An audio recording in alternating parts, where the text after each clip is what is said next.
ബിസ്മില്ലാഹിർ റഹ്മാനിർ റഹീം. Dear friends, ആധുനിക ശാസ്ത്രലോകം പോലും വ്യക്തമായി അംഗീകരിച്ച കാര്യമാണ് ഈവിൾ ഐ അഥവാ കണ്ണേർ. ഇതിനെപ്പറ്റിയുള്ള ഇസ്ലാമിക വീക്ഷണം എന്താണ്? കണ്ണേറും സിഹറും ഒന്നാണോ? അല്ലെങ്കിൽ കണ്ണേർ സിഹറിനേക്കാൾ ഭയാനകരമാണോ? ശരിക്കും ഇത് വർക്കാകുന്ന കാര്യമാണോ? മനുഷ്യരിൽ മാത്രമാണോ കണ്ണേർ സംഭവിക്കുന്നത്, അതോ ഇതര ജീവികൾക്കും വസ്തുക്കൾക്കും കണ്ണേർ സംഭവിക്കുമോ? ഇതിനെ സംബന്ധിച്ചാണ് ഇന്നത്തെ വീഡിയോയിൽ നാം ചർച്ച ചെയ്യാൻ പോകുന്നത്. സോ ഏവരെയും ചാനലിലേക്ക് ഒരിക്കൽ കൂടി ഹൃദ്യമായി സ്വാഗതം ചെയ്തുകൊള്ളുന്നു. Once again welcome to Ramle Madina.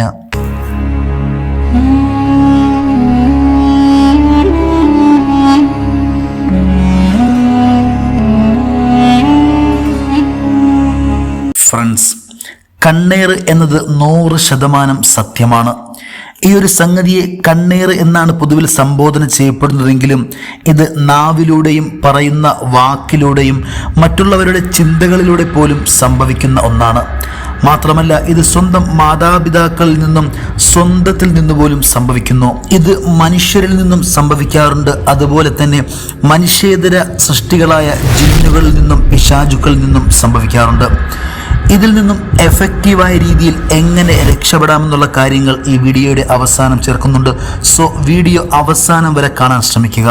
Friends, റസൂലുള്ളാഹി സ്വല്ലല്ലാഹു അലൈഹി വസല്ലമ തങ്ങളുടെ ഹദീസിൻ്റെ ആശയങ്ങളിൽ വ്യക്തമായി കാണാൻ സാധിക്കും. എൻ്റെ ഉമ്മത്തിൽ നിന്ന് അള്ളാഹുവിൻ്റെ ഖളാഇനും ഖദറിനും ശേഷം അധിക പേരും മരണപ്പെടാനുള്ള പ്രധാന കാരണം അത് കണ്ണേറാണ്.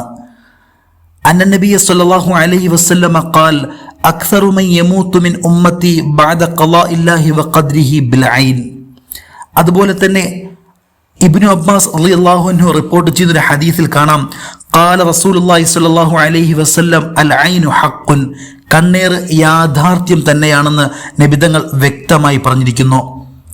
വലൗ കാന ഷൈഉൻ സാബഖൽ ഖദ്റ സബഖത്തുൽ ഐൻ. അള്ളാഹുവിൻ്റെ ഖദറിനെയും ഖളാഇനെയും ഏതെങ്കിലും ഒരു വസ്തു മുൻകടക്കുമായിരുന്നുവെങ്കിൽ അത് കണ്ണേറാകുമായിരുന്നു എന്ന് റസൂലുള്ളാഹി സ്വല്ലല്ലാഹു അലൈഹി വസല്ലമ തങ്ങൾ പറഞ്ഞിരിക്കുന്നു. അസ്മാ ബിൻത് ഉമൈസ് റളിയല്ലാഹു അൻഹ നബി തങ്ങളോട് ചോദിച്ചു, അള്ളാഹുവിൻ്റെ ദൂതരെ, ജഅഫറിൻ്റെ മക്കൾക്ക് കണ്ണേർ ബാധിച്ചിരിക്കുകയാണ്, ഞാൻ അവർക്ക് വേണ്ടി മന്ത്രം ചെയ്യട്ടെയോ? നബി സ്വല്ലല്ലാഹു അലൈഹി വസല്ലമ തങ്ങൾ മറുപടി പറഞ്ഞു, അതെ, മന്ത്രം ചെയ്തുകൊള്ളുക. അള്ളാഹുവിൻ്റെ വിധിയെ അതിജയിക്കുന്ന എന്തെങ്കിലും ഉണ്ടായിരുന്നെങ്കിൽ കണ്ണേർ അതിനെ അതിജയിക്കുമായിരുന്നു. ഇത് ഇബ്നു മാജ റിപ്പോർട്ട് ചെയ്യുന്ന ഹദീസാണ്. അള്ളാഹുവിൻ്റെ വിധിയെ മറികടക്കാൻ യാതൊരു കാര്യത്തിനും സാധ്യമല്ല. അതിനെ മറികടക്കാൻ വല്ല കാര്യത്തിനും കഴിയുമായിരുന്നുവെങ്കിൽ കണ്ണേർ അതിനെ മറികടക്കുമായിരുന്നുവെന്ന് പറഞ്ഞത് അതിൻ്റെ സ്വാധീന ശക്തിയെയാണ് സൂചിപ്പിക്കുന്നത്. عن جابر رضي الله عنه أن النبي صلى الله عليه وسلم قال العين تدخل الرجل القبر. ജാബിർ റളിയല്ലാഹു അൻഹു റിപ്പോർട്ട് ചെയ്യുന്ന ഒരു ഹദീസിന്റെ ആശയത്തിൽ റസൂൽ സല്ലല്ലാഹു അലൈഹി വസല്ലമ തങ്ങൾ പറയുകയാണ്, കണ്ണേർ ഒരു മനുഷ്യനെ ഖബറിലേക്ക് എത്തിക്കുന്നതിന് കാരണമായി തീരും. عن ابن عباس رضي الله عنه عن النبي صلى الله عليه وسلم قال العين حق تستنزل الحالقة. ഇബ്നു അബ്ബാസ് റളിയല്ലാഹു അൻഹുവിൽ നിന്ന് നിവേദനം, നബി സല്ലല്ലാഹു അലൈഹി വസല്ലമ തങ്ങൾ പറഞ്ഞു, കണ്ണേർ യാഥാർത്ഥ്യമാണ്, അത് നിന്നെ മലയിൽ നിന്ന് മറിച്ചിടും. ഫ്രണ്ട്സ്, വിശുദ്ധ ഖുർആനിലും കണ്ണേറിലേക്കുള്ള സൂചനകൾ കാണാവുന്നതാണ്. ഖുർആൻ പറയുന്നു, വഖാല യാ ബനിയ ലാ തദ്ഖുലൂ മിൻ ബാബിൻ വാഹിദിൻ വദ്ഖുലൂ മിൻ അബ്വാബിൻ മുതഫർരിഖ വമാ ഉഗ്നി അൻകും മിനല്ലാഹി മിൻ ഷൈ. അദ്ദേഹം അഥവാ യാക്കൂബ് നബി അലൈഹിസ്സലാത്തു വസ്സലാം പറഞ്ഞു, എൻ്റെ മക്കളെ, നിങ്ങൾ ഒരേ വാതിലിലൂടെ പ്രവേശിക്കാതെ വ്യത്യസ്ത വാതിലുകളിലൂടെ പ്രവേശിക്കുക. അള്ളാഹുവിങ്കൽ നിന്നുണ്ടാകുന്ന യാതൊന്നും നിങ്ങളിൽ നിന്ന് തടുക്കുവാൻ എനിക്കാവുകയില്ല. മഹാനായ യാക്കൂബ് നബി അലൈഹി സ്വലാത്തു വസ്സലാം തൻ്റെ മക്കളെ ഈജിപ്തിലെ രാജസന്നിധിയിലേക്ക് പുറപ്പെട്ടു പോകുമ്പോൾ അവരോട് അവിടേക്ക് ഒരേ വാതിലിലൂടെ പ്രവേശിക്കരുതെന്നും വ്യത്യസ്ത മാർഗങ്ങളിലൂടെ പ്രവേശിക്കണമെന്നും ഉപദേശിക്കുകയാണ്. ഈ ഒരു ആയത്തിനെ മുൻനിർത്തിയിട്ട് മഹാനായ ഇമാം ഇബ്നു കസീർ റഹ്മത്തുള്ളാഹി അലൈഹി ഈ ആയത്തിനെ വിശദീകരിച്ചുകൊണ്ട് പറയുന്നു, അത് അഥവാ വ്യത്യസ്ത വാതിലുകളിലൂടെ പ്രവേശിക്കണമെന്ന് മഹാനായ യാക്കൂബ് നബി അലൈഹി ഇസ്ലാം പറഞ്ഞത് അദ്ദേഹം മക്കളുടെ മേൽ കണ്ണേർ ബാധിക്കുന്നതിന് ഭയപ്പെട്ടത് കൊണ്ടാണ്. എന്തെന്നാൽ അവർ സൗന്ദര്യവും ആകാരഭംഗിയും പ്രഭാവവും ഉള്ളവരായിരുന്നു.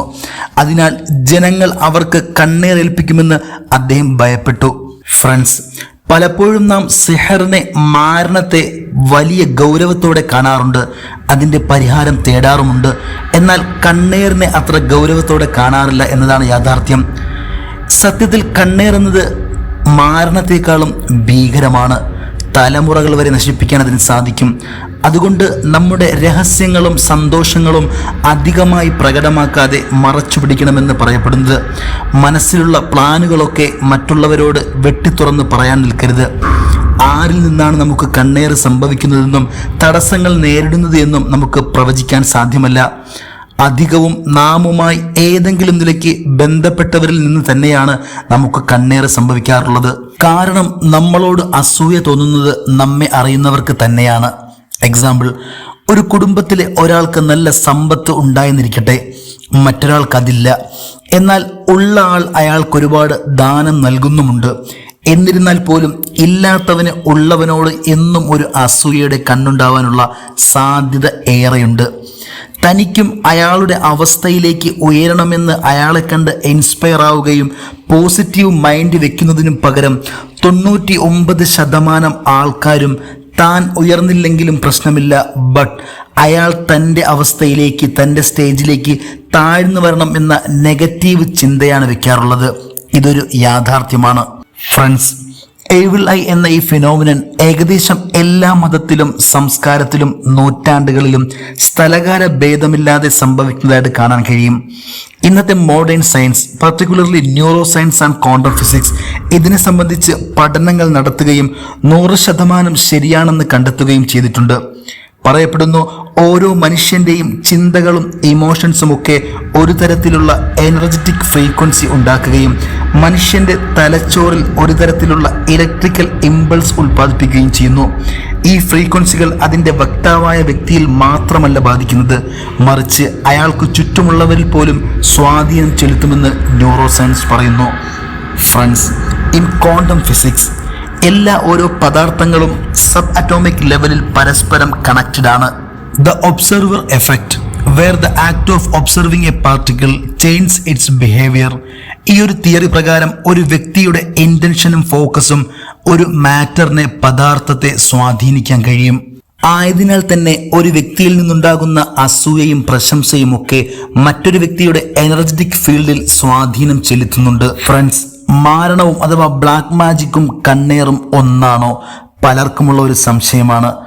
സൂറത്തുൽ ഫലഖ് തുടങ്ങുന്നത് ഇങ്ങനെയാണ്: ഖുൽ അഊദു ബിറബ്ബിൽ ഫലഖ് മിൻ ശർരി മാ ഖലഖ് വമിൻ ശർരി ഗാസിഖിൻ ഇദാ വഖബ് വമിൻ ശർരി നഫാസാതി ഫിൽ ഉഖദ്. ഇവിടെ കെട്ടുകളിൽ ഊതുന്നതിൻ്റെ ഷെറിൽ നിന്നും അള്ളാഹുവിനോട് കാവൽ തേടുന്നു. ഇത് സിഹറിനെയാണ് ഇൻഡിക്കേറ്റ് ചെയ്യുന്നത്. എന്നാൽ ശേഷമുള്ള ആയത്താകട്ടെ വമിൻ ശർരി ഹാസിദിൻ ഇദാ ഹസദ്, അസൂയ വയ്ക്കുമ്പോഴുള്ള ഷെറിൽ നിന്നും അള്ളാഹുവിനോട് കാവൽ തേടുന്നു. ഇത് കണ്ണേറിനെയാണ് സൂചിപ്പിക്കുന്നത്. ഇവിടെ സിഹറിനെയും കണ്ണേറിനെയും ഫിഗർ ഔട്ട് ചെയ്ത് രണ്ടും രണ്ടായി തന്നെ വ്യക്തമായി പറഞ്ഞിരിക്കുന്നു. പ്രസ്തുത സൂറത്തിൽ തന്നെയുള്ള ഒരു ആയത്താണ് വമിൻ ശർരി ഗാസിഖിൻ ഇദാ വഖബ്. ഇരുളടയുമ്പോഴുള്ള രാത്രിയുടെ കെടുതിയിൽ നിന്നും അള്ളാഹുവിനോട് ഞാൻ കാവൽ തേടുന്നു. ഇവിടെ ഇരുട്ടിനെ, ഡാർക്ക്നെസ്സിനെ പറ്റി കാവൽ തേടാൻ ഖുർആൻ പഠിപ്പിക്കുന്നു. എന്താണ് അതിൻ്റെ കാരണം? ഇൻഷാ അല്ലാഹ് അതിനെക്കുറിച്ച് ഡീറ്റെയിൽ ആയിട്ട് മറ്റൊരു വീഡിയോയിൽ നമുക്ക് സംസാരിക്കാം. ഫ്രണ്ട്സ്, ഏവിൾ ഐ അഥവാ കണ്ണേറ് എന്നുള്ളത് 3 ലെവലിൽ, 3 രീതിയിൽ നമ്മെ ബാധിച്ചേക്കാം. നമ്പർ 1, ശാരീരികമായ ബുദ്ധിമുട്ടുണ്ടാക്കിയേക്കാം. നമ്പർ 2, സൈക്കോളജിക്കൽ ഇഷ്യൂസ് ഉണ്ടാക്കുന്നതാണ്. നമ്പർ 3, സ്പിരിച്വൽ ഡാമേജ് ഉണ്ടാക്കുന്നു. നാം നമ്മുടെ ചിന്തകൾ, ആശയങ്ങൾ, വിജയങ്ങൾ, സന്തോഷങ്ങളൊക്കെ മറ്റുള്ളവരോട് പങ്കുവയ്ക്കുമ്പോൾ 3 രീതിയിലുള്ള റെസ്പോൺസാണ് പ്രധാനമായിട്ടും ഉണ്ടാവാറുള്ളത്. ഈ 3-ൽ ഏതെങ്കിലും ഒന്ന് തന്നെയായിരിക്കും അവരുടെ പ്രതികരണം. നമ്പർ 1, അസൂയ കൊണ്ടവർ സൈലൻസ്, നിശബ്ദരായിത്തീരുന്നു. ഇവർ എങ്ങനെയാണ് നമ്മളോട് പ്രതികരിച്ചു കൊണ്ടിരിക്കുന്നതെന്ന് നമുക്ക് മനസ്സിലാക്കാൻ കഴിയുകയില്ല. നമ്പർ 2, അവർ നമ്മെ പരിഹസിക്കുന്നു, താഴ്ത്തിക്കെട്ടാൻ ശ്രമിക്കുന്നു, നമ്മെപ്പറ്റി മറ്റുള്ളവരുടെ അടുക്കൽ മോശമായ രീതിയിൽ സംസാരിക്കുന്നു. നമ്പർ 3, ഇത് വളരെ ഗൗരവമേറിയതാണ്. അതായത് അവർ നമ്മളെ പുകഴ്ത്താനും എക്സ്ട്രാ മോട്ടിവേറ്റ് ചെയ്യാനും തുടങ്ങുന്നു. ബട്ട് അതിൻ്റെ പിന്നിൽ ശക്തമായ അസൂയയെ അവർ ഹൈഡ് ചെയ്തിരിക്കും. This is very dangerous friends. നാം പറഞ്ഞതുപോലെ കണ്ണേറുന്നത് അധികവും അസൂയയിൽ നിന്നുമാണ് ഉത്ഭവിക്കുന്നത്. എന്നാൽ അത് ചിലപ്പോഴെങ്കിലും സ്നേഹത്തിൽ നിന്നും ഉണ്ടാകാറുണ്ട്. സ്വന്തത്തിൽ നിന്ന് പോലും നമുക്ക് കണ്ണേറ് സംഭവിക്കും. അള്ളാഹുവിൻ്റെ പരിശുദ്ധ നാമം ഉച്ചരിക്കാതെ ഒന്നിനെയും നാം പുകഴ്ത്താൻ ശ്രമിക്കരുത്. ചിലപ്പോഴെങ്കിലും നമ്മുടെ കഴിവുകളെക്കുറിച്ച് നമ്മൾ തന്നെ പുകഴ്ത്താറുണ്ട്. അപ്പോഴും നാം പടച്ചവന്റെ നാമത്തെ മുൻനിർത്തി മാത്രം പറയുക, അല്ലെങ്കിൽ അത് നമുക്ക് തന്നെ വിപരീതമായി ഭവിച്ചേക്കാം. Now let's move into the important part. What is its solution? Friends, number 1, എപ്പോഴത്തെയും പോലെ തന്നെ ഒരു മുഅ്മിനിന്റെ സത്യവിശ്വാസിയുടെ ആദ്യ സൊല്യൂഷൻ അത് പരിശുദ്ധ ഖുർആൻ തന്നെയാണ്. ഖുർആനിലെ 2 പ്രധാനപ്പെട്ട സൂക്തങ്ങളാണ് സൂറത്തുൽ ഫലഖും സൂറത്തുൻ നാസും. ഇവ രണ്ടും കണ്ണേറിനും അസൂയക്കുമെതിരിൽ ശക്തമായ പ്രതിരോധം തീർക്കുന്ന 2 കവചങ്ങൾ തന്നെയാണ്. എല്ലാ ദിവസവും സുബഹിക്കും മഗ്രിബിനും ശേഷം ഇവകളെ 3 പ്രാവശ്യം ഓതുകയും ശരീരത്തിൽ ഊതുകയും ചെയ്യുക. കുഞ്ഞുങ്ങൾക്ക് ഓതി മന്ത്രിച്ചു കൊടുക്കുക. ഇത് ശീലമാക്കുക. നമ്പർ 2, ഇത്തരത്തിൽ കണ്ണേർ തട്ടാൻ സാഹചര്യമുള്ള സന്ദർഭങ്ങളിൽ അത്തരത്തിൽ നാം സംശയിക്കുന്ന വ്യക്തികളുമായി സന്ധിക്കുമ്പോൾ ഈ സൂറത്തുകൾ മനസ്സിൽ പാരായണം ചെയ്തുകൊണ്ടേയിരിക്കുക. അതുപോലെ അവരുടെ ശ്രദ്ധയിൽ നിന്നും മാറാൻ ശ്രമിക്കുക. നമ്പർ 3, ഒരാൾക്കിനി ഇത്തരത്തിൽ കണ്ണേറ് ബാധിച്ചാൽ ആരിൽ നിന്നാണോ അത് സംഭവിച്ചത് എന്നറിയാമെങ്കിൽ അയാൾ വുളൂ ചെയ്ത അംഗശുദ്ധിക്ക് ഉപയോഗിച്ച വെള്ളത്തെ ഒരു പാത്രത്തിൽ ശേഖരിക്കുകയും അതുകൊണ്ട് കണ്ണേർ ബാധിച്ചയാളെ പുറകിലൂടെ തലയിൽ നിന്ന് താഴേക്ക് ഒഴിക്കുകയും ചെയ്യുക. ഇനി ആരിൽ നിന്നുമാണെന്ന് അറിയില്ല എങ്കിൽ നമ്മുടെ സമീപമുള്ള അല്ലെങ്കിൽ കുടുംബത്തിലോ അയൽപ്പക്കത്തോ ഒക്കെയുള്ള ഏതെങ്കിലും സ്വാലിഹായ നമസ്കാരമുള്ള നന്മ നിറഞ്ഞവരിൽ നിന്നും ഇത്തരത്തിൽ അവർ വുളൂ ചെയ്ത വെള്ളം ശേഖരിച്ച് മേലിൽ പറഞ്ഞതുപോലെ ചെയ്യുക. തീർച്ചയായും പരിഹാരമാകുന്നതാണ്. ഒരുപാട് പേരിൽ പരീക്ഷിച്ചറിഞ്ഞതുമാണ്. ഹദീസിൽ കാണാം, അൻ ആയിഷ റളിയല്ലാഹു അൻഹ ഖാലത് കാന യുഅ്മറുൽ ആയിനു ഫയതവല്ലഉ സുമ്മ യഗ്തസിലു മിൻഹുൽ മഈനു. ആയിഷ റളിയല്ലാഹു അൻഹ പറയുകയാണ്, കണ്ണേറുകാരനോട് നബി സല്ലല്ലാഹു അലൈഹി വസല്ലമ തങ്ങൾ വുളൂ ചെയ്യാൻ കൽപ്പിക്കുമായിരുന്നു. വുളൂ ചെയ്ത വെള്ളം പാത്രത്തിൽ ശേഖരിക്കും. അതുകൊണ്ട് കണ്ണേറു ബാധിച്ചയാൾ കുളിക്കുകയും ചെയ്യും. അബൂദാവൂദ് റിപ്പോർട്ട് ചെയ്യുന്ന ഹദീസാണ്. അബു ഉമാമ റളിയല്ലാഹു അൻഹുവിൽ നിന്നും നിവേദനം, ഒരിക്കൽ സഹൽ ഇബ്നു ഹുനൈഫ് റളിയല്ലാഹു അൻഹു അദ്ദേഹത്തിന്റെ വസ്ത്രമഴിച്ച് കുളിച്ചുകൊണ്ടിരിക്കെ ആമിർ ഇബ്നു റബീഅ റളിയല്ലാഹു അൻഹു സഹലിനടുത്തുകൂടി കടന്നുപോയി. സഹൽ വെളുത്തു സുന്ദരനായിരുന്നു. സഹലിനെ കണ്ടപ്പോൾ ആമിർ റളിയല്ലാഹു അൻഹു പറഞ്ഞു, അല്ലാഹുവാണ് സത്യം, ഇന്നത്തെ പോലെ ഒരു ദിവസം ഞാൻ കണ്ടിട്ടില്ല, ഇതുപോലൊരു കന്യകയുടെ തൊലിയും.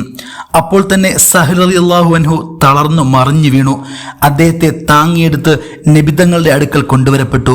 പറയപ്പെട്ടു, സഹലിത ബോധമറ്റവനായി കാണപ്പെടുന്നു. നബി സല്ലല്ലാഹു അലൈഹി വസല്ലമ തങ്ങൾ ചോദിച്ചു, നിങ്ങൾ ആരെയെങ്കിലും സംശയിക്കുന്നുണ്ടോ?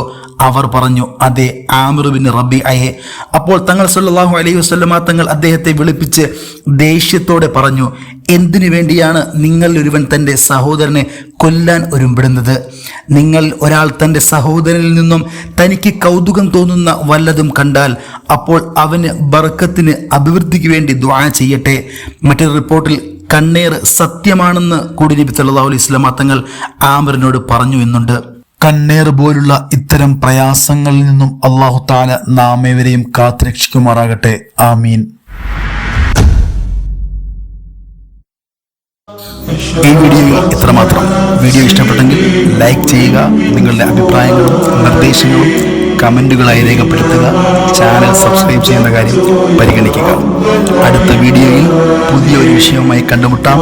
ദുആയിൽ ഓർക്കുമെന്ന പ്രതീക്ഷയോടുകൂടി this is your channel Ramle Madina signing off. അസ്സലാമു അലൈക്കും.